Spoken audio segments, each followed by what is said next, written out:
कोण कोण आहे? पुंडलिका अवघ विश्व याच्या दर्शनासाठी व्याकुळ आहे. तो मी श्रीकृष्ण.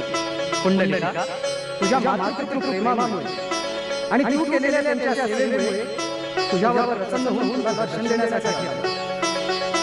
देवा, आपण माझ्या दारी आलात हे माझं परम भाग्य. क्षमा करा, पण मी माझी मातृसेवा झाल्याशिवाय उठू शकत नाही. पण पळभर थांबा. ह्या गरिबाच्या घरात आपल्याला देण्यासाठी योग्य असं आसन नाही.